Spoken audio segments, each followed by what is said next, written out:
Meus amados, vamos abrir então a palavra de Deus. Segundo livro de Samuel, capítulo 13. Segundo livro de Samuel, capítulo 13.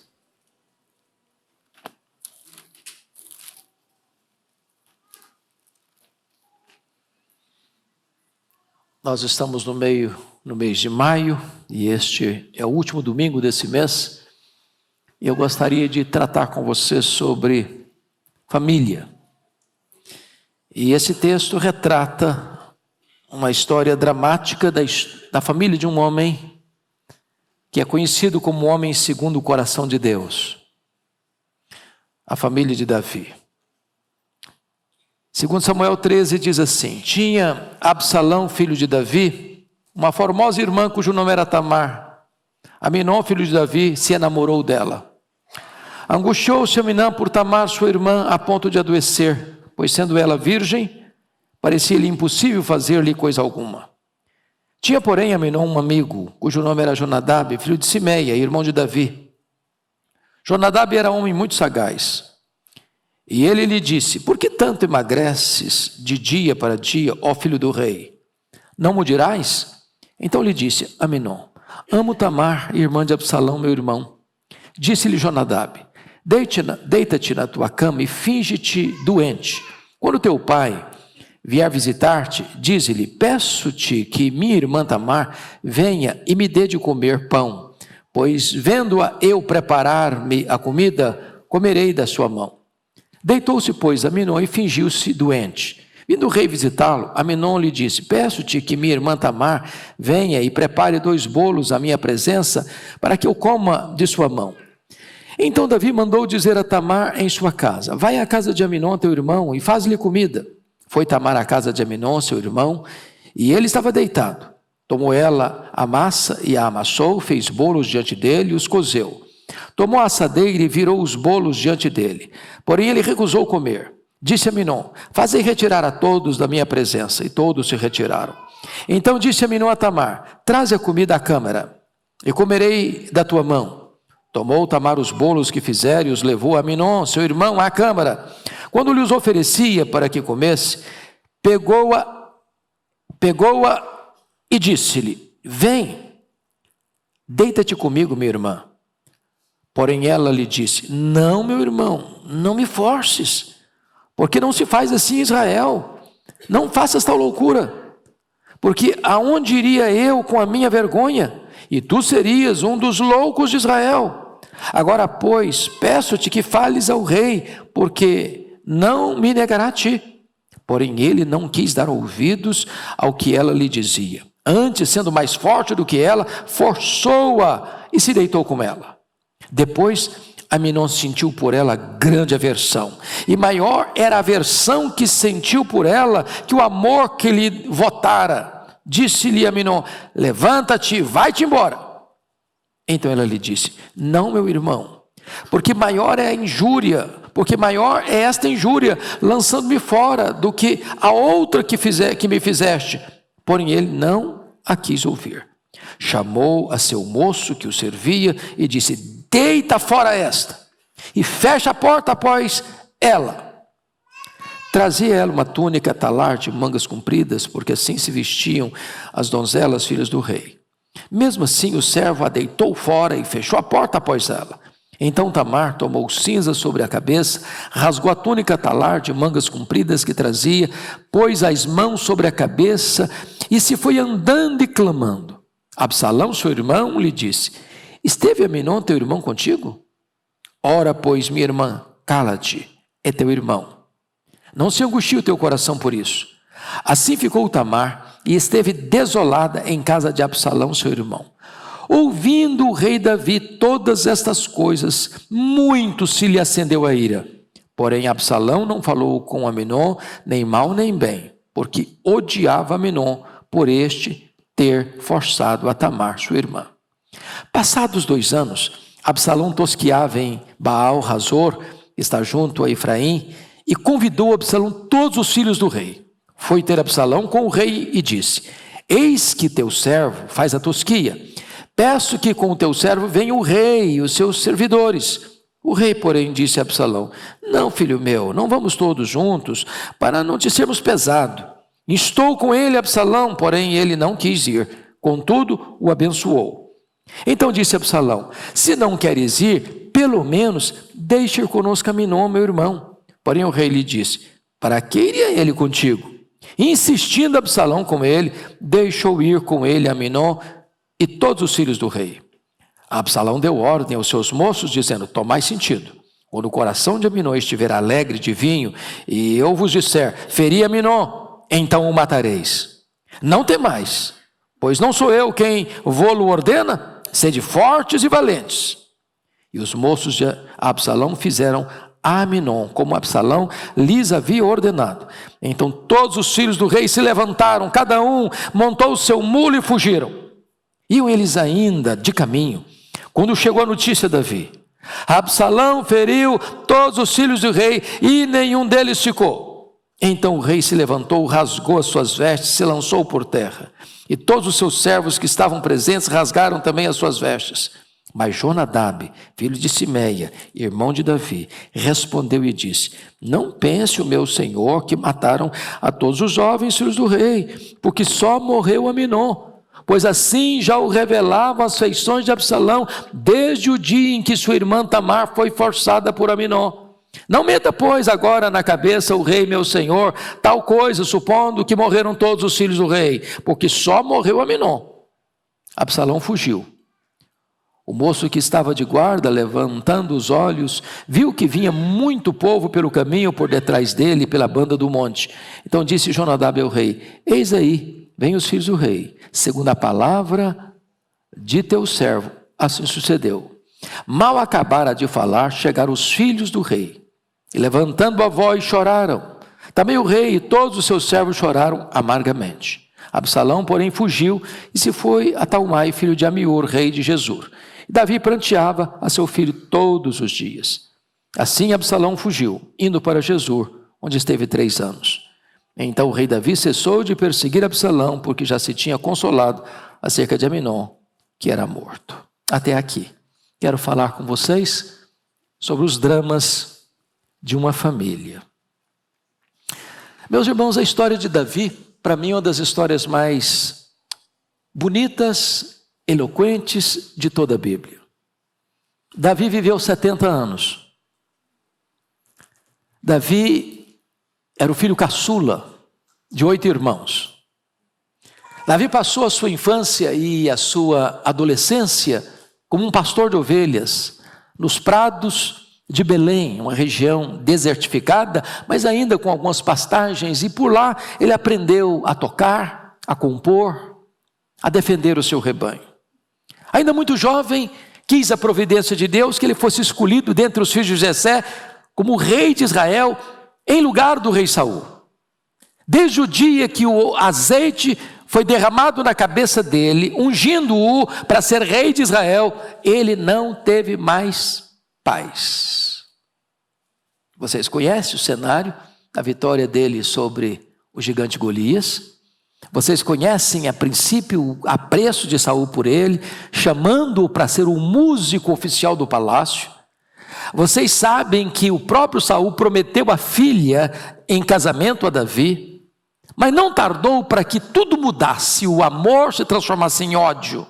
E diz a Bíblia que Saul perseguiu a Davi durante 10 anos. E Davi passou a sua juventude toda dormindo ao relento, dormindo no deserto, dormindo em cavernas, dormindo em cidades como fugitivo e foragido da lei, debaixo de uma perseguição crudelíssima de um rei louco e de um exército que quer matá-lo, a ponto de ele morrer com 70 anos, e diz a Bíblia que ele estava muito velho com 70 anos. Mas Davi assumiu o trono, reinou 7 anos em Hebrom, depois 33 anos em Jerusalém. Deus abençoou o reino dele. Ele conquistou todos os inimigos que perturbavam Israel. Ele conquistou as nações ao redor. Ele ajuntou riquezas colossais. O seu reino tornou-se esplendoroso. Ele tornou-se um homem conhecido, famoso, poderoso, riquíssimo. As bênçãos de Deus eram despejadas em catadupas sobre a sua vida e sobre o seu reino. Até o dia que o seu exército estava numa luta contra os amonitas. E diz a Bíblia que Davi fica no palácio, tarde, no seu leito. E então ele levanta da cama no palácio, à tarde, começa a andar pelo terraço. De lá ele tem uma espécie de mirante e vê uma mulher tomando banho com a porta aberta, com a janela aberta. O coração dele salta no peito. O desejo lascivo incendiou a sua alma. A curiosidade não se conteve. Ele mandou um emissário lá para saber que mulher era aquela. O recado chega: essa mulher é casada.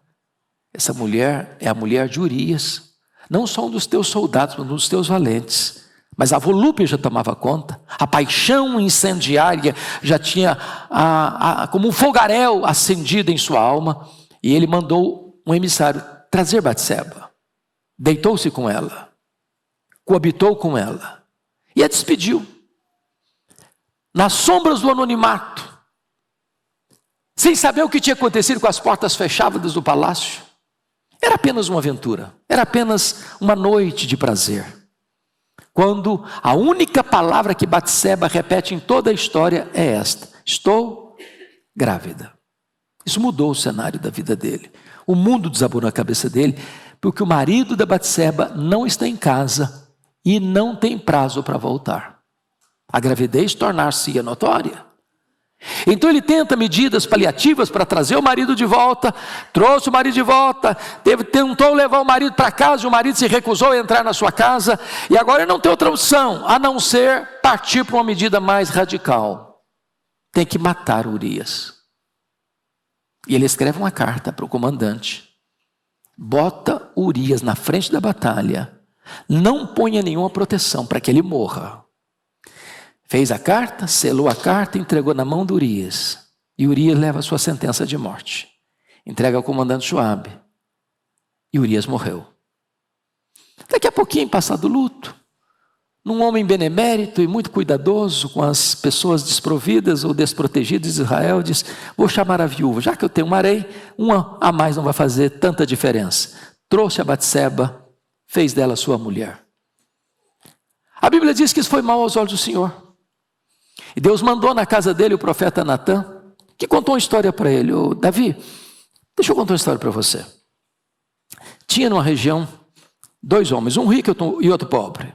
O pobre só tinha uma ovelhinha, que fora criada nos seus braços, junto com seus filhos, bebia da mamadeira ou comia no mesmo copo.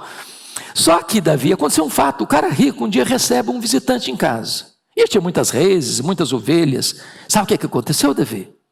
O cara rico foi lá e pegou a única ovelhinha do pobre e matou a ovelhinha para fazer a refeição para o seu visitante.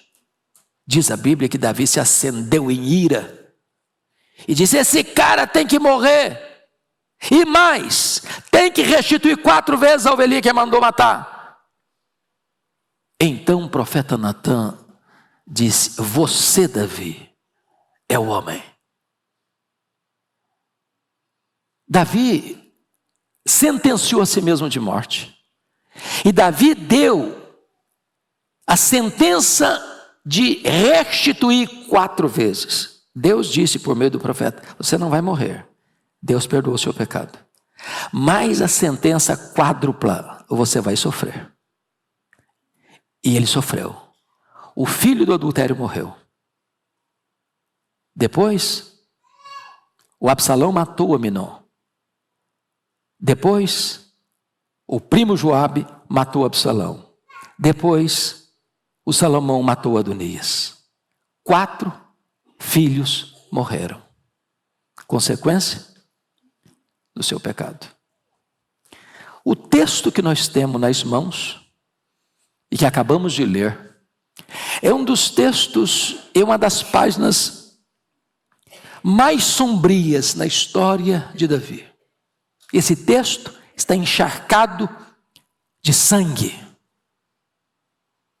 A traição, a estupro, a omissão, a ódio, a assassinato, a fuga. A espada está consumindo a família de Davi. O grande guerreiro, para fora dos portões, é um pai nanico dentro de casa. Omisso, acovardado, que não controla seus filhos, que não tem controle nenhum sobre a sua casa. Há um contraste gritante entre o guerreiro Davi e Davi como pai. E aqui, eu gostaria de pegar os principais personagens desse capítulo: Aminon, Jonadab, Davi, Tamar e Absalão, para tirarmos desses personagens algumas lições para nós. Primeiramente, vamos ver Aminon. Paixão sem amor. Aminon, paixão sem amor. Confira comigo versos 1 e 2, que ele está sofrendo uma paixão doentia, a ponto de emagrecer, a ponto de adoecer, a ponto de perder o viço, a beleza. Veja bem, aqui para os meninos e as meninas, não importa, até quantos anos, pastor? Até 59? Ei, meu pai, os 60 então ficaram de fora. Se você sentir um sentimento avassalador, um fogo, que tira você do centro, isso não é amor não, isso é paixão. É paixão. Todo sentimento que faz você perder o equilíbrio, a capacidade, o raciocínio, isso é paixão. E paixão é fogo de palha. Ele acaba tão rápido como começou. Não confie em paixão. O Aminon, ele está apaixonado pela Tamar. O grande problema é que Davi tinha uma família disfuncional. Tinha muitas mulheres, filhos com cada uma dessas mulheres. E então Tamar era meio irmã de Aminon. Mesmo pai, mas mãe diferente. Mas mesmo assim, a Tamar era irmã dele. E todo o texto, e ao longo do texto, ele é chamado de irmão de Tamar. Agora, tem essa paixão doentia, que é uma perturbação. Amar uma irmã não é coisa simples. Ele está desesperado. E aí vem, em segundo lugar, um fingimento traidor. No versículo 6, ele se finge de doente, ele deita na sua cama. O Davi, que é um pai alienado, que não sabe o que está acontecendo na sua casa, que não sabe o que está acontecendo com seus filhos, ao saber que o filho está doente, vai visitá-lo.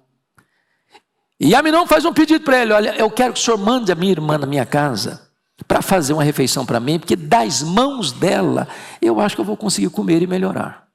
Davi era um cara esperto, Davi era um cara guerreiro, Davi era um cara que tinha antena ligada. E é um pedido muito estranho. Por que da mão de um você consegue comer, da mão do outro você não consegue? O que está acontecendo? Ele não questiona. Esse fingimento traidor leva Davi a empurrar sua filha para a boca do lobo. Davi deveria ser usado como instrumento para enviar Tamar para a casa de Aminon. Agora preste atenção: qualquer pessoa que facilita o pecado em nossa vida, certamente não é um amigo verdadeiro. Notinha de rodapé de aplicação: quem são os amigos de seus filhos? Porque no ninho do rei tem uma víbora. Esse Jonadab é uma víbora. A desgraça toda que desaba sobre a cabeça de Davi, da família de Davi, começa com um conselho perigoso de um rapaz chamado Jonadab.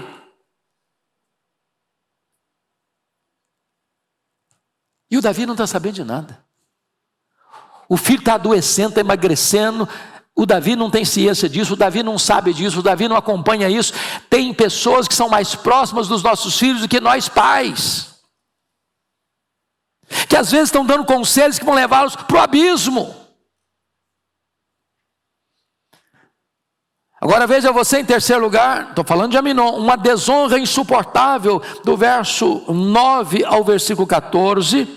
A Tamar foi empurrada pelo pai para a boca do lobo, para o quarto do irmão traidor, e ali ele fez a ela uma proposta infame: deita-te comigo, minha irmã. Ele está quebrando um protocolo, um código moral e espiritual que distinguia Israel das nações pagãs. E a sua irmã, o eleitor: não, meu irmão, não faça essa loucura, você seria considerado um louco em Israel, e eu como é que vou ficar com a minha desonra? Não faça isso. No desespero dela, ela chegou a sugerir: peça o meu pai para me dar a mim e a você como esposa. Ele não vai negar. Ela está desesperada, ela sabe que isso não é possível, ela sabe que a lei proíbe isso, mas ela não quer ser violentada, ser estuprada pelo seu irmão. Uma desonra insuportável. E ele não quis saber. Sendo mais forte fisicamente do que ela, agarrou sua irmã, forçou sua irmã, estuprou sua irmã, violentou sua irmã, desonrou sua irmã. Para, em quarto lugar, sentir uma aversão humilhante. A ponto, e você pode conferir comigo, no versículo de número 15, você pode ler comigo o verso 15, vamos lá? Depois, Aminon sentiu por ela grande aversão, e maior era a aversão que sentiu por ela que o amor que ele lhe votara. Disse-lhe Aminon: levanta-te e vai-te embora. É assim a paixão. A paixão quer muito, e na hora que tem, despreza, descarta, joga fora. E a ordem que ele dá para o moço, versículo 17, é: deita fora esta. Agora não é Tamar mais não, é esta, é uma coisa, é um objeto, é descartável. Então, essa é a figura triste de Aminon. Vamos ver outra figura do texto? Jonadab. Sagacidade sem princípios. Veja comigo o versículo de número 3, que diz que Jonadab era um homem muito sagaz. Mas quem era Jonadab? Filho de Simeia. Quem é Simeia? Irmão de Davi. Qual a relação de Jonadab com Aminon? Eram primos. Sem querer desmerecer nenhum parentesco, irmãos, que parente tem que ser amado, prezado e cuidado. Mas estude a história dos estupros, estude a história da violência e abuso sexual de infância. Estude isso e vocês verão que talvez a maioria dos abusos de crianças sofridos está dentro do território de família. Confia, primo é primo, não é verdade? Primo é primo. Primo não precisa marcar audiência, não precisa marcar visita, ele chega. Ele chega.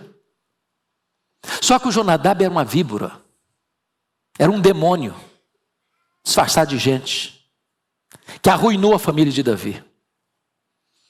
Ele é um amigo perigoso, ardiloso, perverso.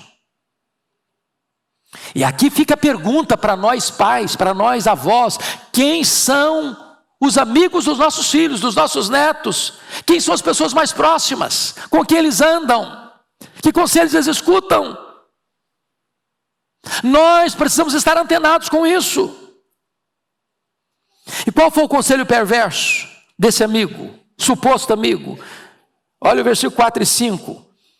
Ele lhe disse: por que tanto emagreces de dia por dia, ó filho do rei? Não me dirás? Então lhe disse Aminon: amo Tamar, irmã de Absalão, meu irmão. Disse-lhe Jonadab: deite-te na tua cama, finge-te de doente. Quando teu pai vier visitar-te, peça que a minha irmã Tamar venha e me dê de comer pão, pois vendo-a preparar minha comida, comerei de sua mão. O que está acontecendo? Ele está dando um mapa, ele está dando a instrução, ele está dando todo o roteiro do crime, ele está dando toda a receita da desgraça da família daquela, da vida daquele jovem, que vai destruir sua família.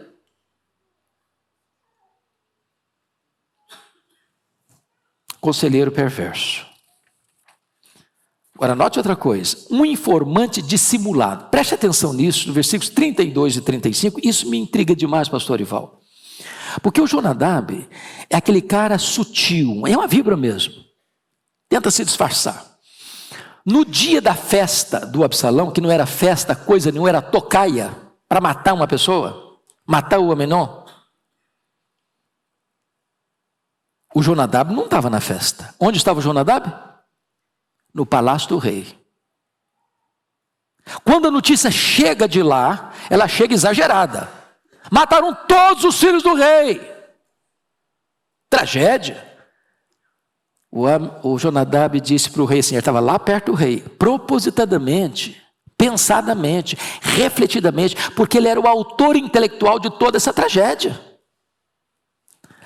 Não, rei, calma lá. Morreram todos não, só morreu Aminon. Mas como é que ele sabe? Eu não estava lá, não tinha telefone celular, não tinha fax. Como é que ele está sabendo disso? É porque ele é o mentor de tudo isso. Ele é o arquiteto de toda essa tragédia. Ele propositadamente estava perto de Davi, porque queria ainda mais espicaçar Davi. Ele disse, não, morreu todo mundo, não, só morreu, não sabe por quê? Porque isso estava escrito no rosto, na cara do Absalão, desde o dia que Tamar foi estuprada, todo Israel sabia, todo mundo sabia, só você, rei, como um pai omisso, não tomou medidas. Veladamente, ele está acusando Davi de omissão criminosa pela tragédia, quando ele é o arquiteto dessa tragédia toda. Ele é o acusador velado. Vamos ver agora a terceira figura do texto. Davi, ira sem justiça. Primeiramente eu destaco que Davi foi um grande rei e um pequeno pai. Ele construiu um reino e perdeu a família. E a primeira coisa que eu noto no texto é uma ingenuidade incompreensível. Versos 6 a 8. Voltando àquilo que já falei, quero enfatizar um pouco mais. Preste atenção nisso. Faz sentido? Ô pai, o senhor manda Tamar lá em casa? Eu estou falando do filho primogênito, o rei. Eu estou falando do candidato à sucessão do trono, o primogênito, que tinha certamente muita gente a seu serviço. Davi tinha constituído os seus filhos primeiros ministros em Israel. Eles tinham cidades, eles tinham riqueza, eles tinham poder, eles tinham luxo, eles tinham tudo na mão. Por que que o camarada só pode comer se a irmã dele fizer a refeição? Não tem coisa errada aí? Um cara minimamente esperto não percebe alguma coisa aí? O Davi deu uma de ingênuo. E de ingênuo ele não tinha nada. Mas ele tapa os olhos. Ele não consegue conhecer a família, ele não consegue administrar o problema. Ele não investigou nada, ele não procurou saber de nada. Mas aí vem o segundo ponto, que é uma ira sem ação. Versículo 21, eu preciso que você leia o 21 comigo. Vamos ler juntos? Ouvindo o rei Davi todas essas coisas, muito se lhe acendeu a ira. Você conhece gente que reage como um vulcão e depois não faz nada? Ou gente, ira sem ação não vale nada. A ira é importante. A Bíblia diz, irai-vos e não pequeis. Não é pecado irar, não, é ordem de Deus irar. Porque quando ele recebe a notícia que o Aminon estuprou a própria irmã, e ele, Davi, foi massa de manobra para esse crime, ele fica muito irado, e está certo ficar irado. Mas e daí? E daí? Você vai fazer o que agora? Ele cometeu 2 graves erros na sua missão. Ele não repreendeu Aminon. Ele não corrigiu Aminon. Ele não confrontou Aminon. Ele passou pano na situação de Aminon. Segundo erro dele, ele não consolou Tamar. Ele não acolheu Tamar. Ele não abraçou Tamar. Ele não chamou Tamar para si. Onde a Tamar foi encontrar abrigo? Na casa do irmão. E não na casa do pai. Então preste atenção aqui. Filho, enquanto não casa, o abrigo dele é casa de pai e mãe. Preste atenção nisso. Se um filho precisa encontrar abrigo na casa do irmão e não na casa do pai, é porque alguma coisa está errada. Alguma coisa está errada. Uma ira sem ação. Essa fraqueza de Davi, de não repreender Aminon e de não consolar Tamar, custou a vida do seu filho mais velho. E finalmente custou a lealdade de Absalão, que mais tarde vai provocar na morte de Absalão. Terceiro lugar, uma omissão denunciada. Versículos 32 a 36. É quando o Jonadab vai jogar na cara do Davi. Olha, Davi, essa tragédia da morte do Aminon já estava desenhada. Estava desenhada. Todo mundo já sabia disso, todo mundo já comentava isso, todo mundo já lia isso na cara do Absalão. Não precisava nem botar legenda. Nem botar legenda. Você, Davi, é um pai omisso. Você, Davi, é um pai covarde. Você, Davi, é um pai que não agiu responsavelmente. Você empurrou a Tamar para a casa do Aminon, e você não corrigiu Aminon, e você não consolou Tamar, e agora você mesmo, Davi, você mesmo levou o Aminon lá para a tocaia do irmão. Você é responsável por esse assassinato, Davi. É isso que o cara está dizendo para ele. E eu não estou dizendo que esse Jonadab é gente boa, não, por fazer todas essas denúncias, não. Ele é o mentor de toda essa tragédia. Mas vamos ver o terceiro personagem do texto. A Tamar, quarto personagem do texto, Tamar. Ingenuidade sem proteção. Primeiro, ela foi uma vítima de uma trama do irmão e do primo.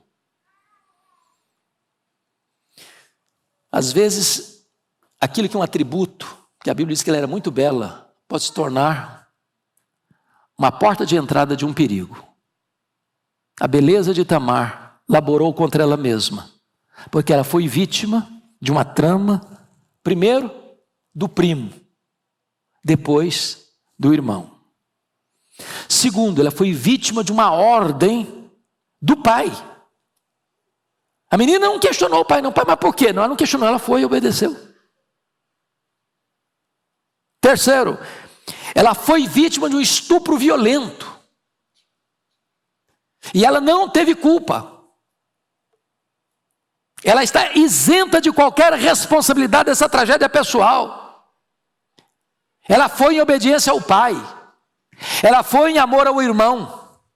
Ela foi com a melhor das intenções. E ela foi violentada, e ela foi estuprada, e ela foi desonrada, e ela foi humilhada, e depois ela foi jogada fora como lixo, descartada.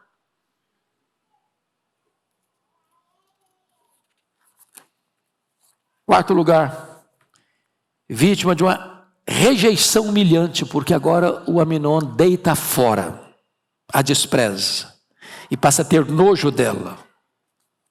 Mas finalmente, ela foi vítima da omissão do pai. Eu acho que aqui existe a dor silenciosa.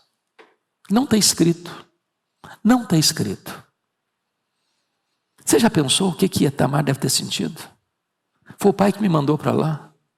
Ela se perguntando, às noites sem dormir, as lágrimas rolando. Por que meu pai fez isso comigo? Por que meu pai, que é um homem tão sábio, tão inteligente, não percebeu isso? Talvez a pergunta que não parava de latejar na alma dela: por que meu pai não me recebeu? Por que meu pai não foi ao meu encontro? Por que meu pai não foi me abraçar? Por que meu pai não me convidou para ir para perto dele? Por que meu pai não me protegeu? Por que meu pai se omitiu?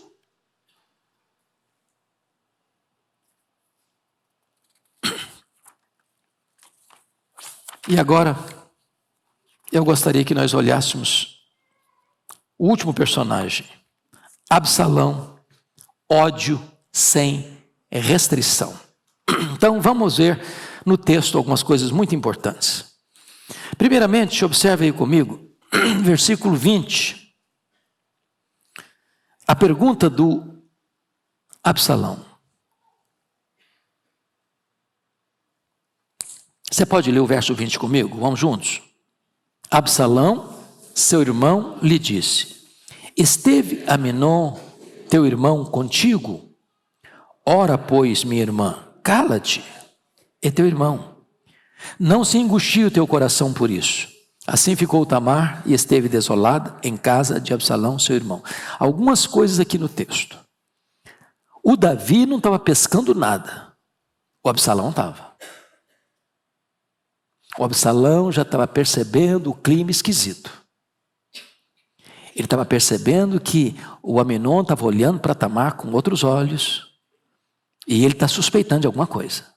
A pergunta dele foi exatamente: esteve seu irmão contigo? Ela nem respondeu. Ele diz: é teu irmão, fica tranquila, calma.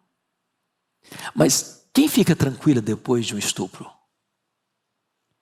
Quem fica tranquila depois de uma violência? Quem fica tranquila depois que é descartada como lixo? Ela foi para a casa do irmão, mas como é que ela ficou lá? Desolada. Desolada. Tudo isso gerou no coração de Absalão o quê? Um ódio velado. E esse ódio velado é um perigo, sabia? O cara, ele olha para você, está tudo bem. Ele não demonstra sentimento, ele não demonstra aversão, ele não demonstra raiva, ele não demonstra sentimento de vingança. Ele mantém a pose, a foto. Mas lá dentro tem um plano. Lá dentro tem um projeto de assassinato, de morte, de destruição. Ódio velado. O versículo 22 está escrito: porém Absalão não falou com Aminon, nem mal nem bem, porque odiava Aminon por ter esforçado a Tamar, sua irmã. Segunda coisa, assassinato planejado, versos 23 a 27. Aí ele planeja. E ele, quanto tempo passou? Versículo 23. Passados 2 anos, Absalão tosqueava as ovelhas em Baal-Razor, que está junto a Efraim, e convidou Absalão todos os filhos do rei.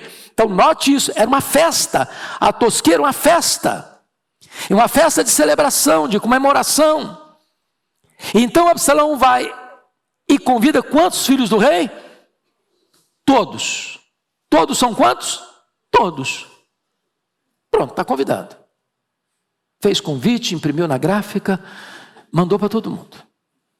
Aí ele vai ao pai. Ao pai. Preste atenção nisso. Olha aí comigo.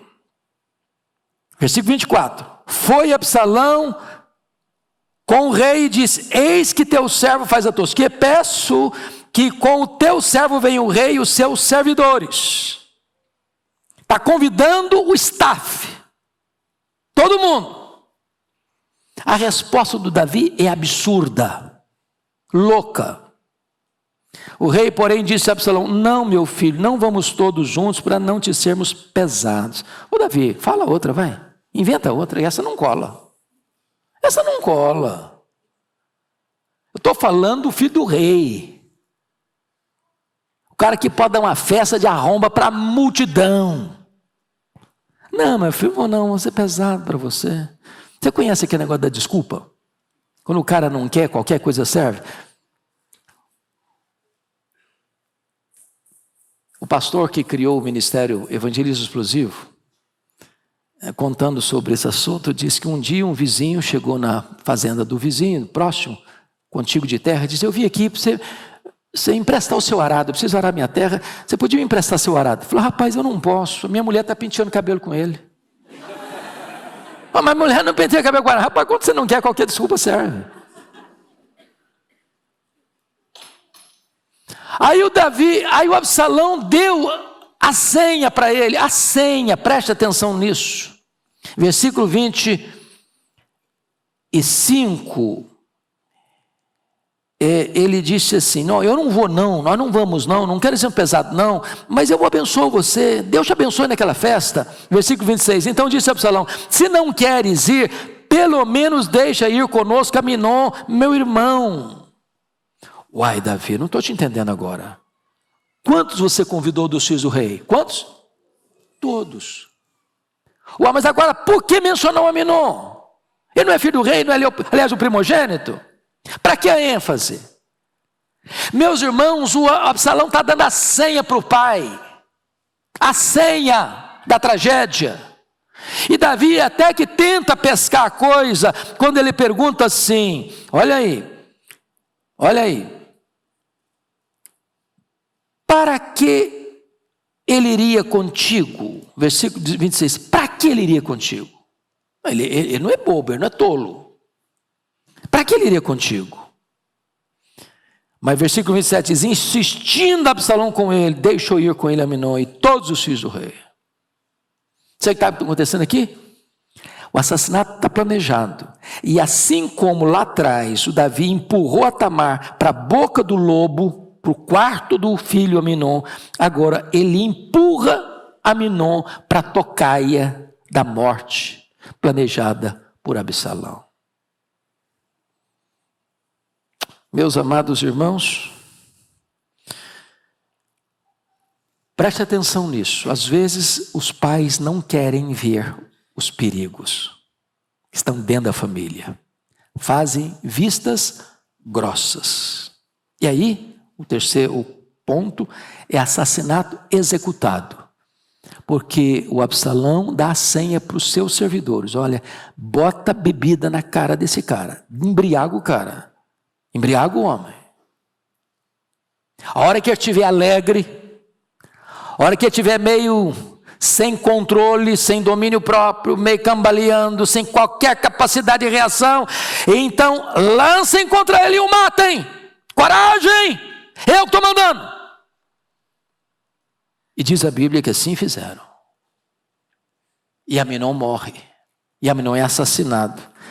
Nesse assassinato planejado por Absalão. Por que Absalão manda matar Aminon? Por duas razões. Primeiro, para vingar. E segundo, porque matando Aminon, o primogênito, o sucessor legítimo ao trono, ele é o segundo da linha de sucessão. Ele mata 2 coelhos com a cajadada só. Ele elimina o irmão, que é o sucessor, e se coloca na linha de frente da sucessão. Tudo isso acontece na casa de um homem de Deus. Finalmente, ele foge. Foge para onde? Foge para a casa do avô de Batseba.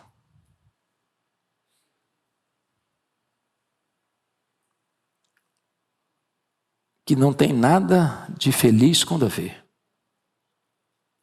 E ele fica lá 3 anos. E o Davi com raiva e perseguindo. Mais tarde ele volta. Fica mais 2 anos em Jerusalém. E o rei Davi disse, você pode até voltar, mas eu não quero ver a sua cara. Você pode voltar, mas não fala comigo. Já são 7 anos. 7 anos de problema sem solução. Aí o Absalão manda um recado para o pai e diz, papai, se o senhor tem alguma coisa contra mim, o senhor me mate. Eu prefiro que o senhor me mate, mas converse comigo. E o pai recebeu o filho no palácio, deu um beijo no rosto dele e não falou uma palavra para o filho depois de 7 anos de mágoa, de silêncio, de amargura. O filho sai dali e passa mais 4 anos na porta da cidade, furtando o coração do povo, armando a conspiração. E agora o filho não quer mais, depois de 11 anos, o perdão do pai, dialogar com o pai, conversar com o pai, resolver os problemas com o pai. Ele quer matar o pai, quer tomar o trono do pai, quer conspirar contra o pai. E agora Davi entra na mais amarga luta da vida contra o seu próprio filho. Vencer é matar o filho, ser vencido é ser morto pelo filho. Resultado nenhum presta. Eu quero terminar dizendo o seguinte, irmãos, nessa empreitada, o Absalão morreu, nas mãos do general de Davi.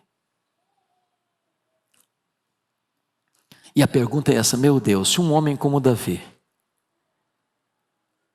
teve a família tão atingida, tão afetada, e eu? E você? Nós vivemos também num mundo perigoso.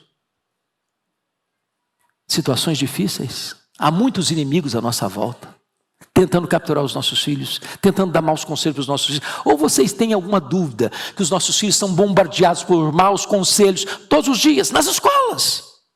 Nas escolas. Eu estive agora visitando uma nação, não vou nem mencionar o nome dela, este ano. E uma mãe no culto me procurou, pastor Arival, e disse assim: pastor Hernandes, o meu filho foi pela primeira vez na escola, 5 anos de idade. E quando ele chega na sala de aula, o professor o chamou e disse assim: você, 5 anos, você quem vai definir se você quer ser homem ou mulher. Você escolhe o que você vai querer ser na sua vida. Uma criança de 5 anos.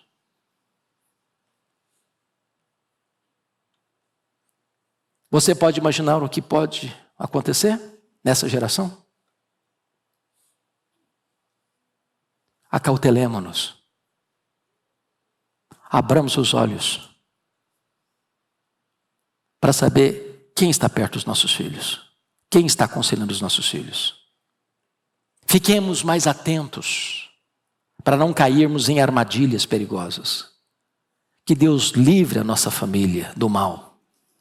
Que Deus proteja os nossos filhos do mal. Que nós tenhamos o cuidado de sermos pais e mães responsáveis dentro da nossa casa. Porque podemos ser gigantes lá fora, termos conquistas extraordinárias lá fora, mas se nós perdermos a nossa família, não há sucesso que compensa a perda da nossa família. Vamos orar. Vamos clamar ao Senhor. Vamos pedir misericórdia para a nossa vida. Fique em pé, por gentileza.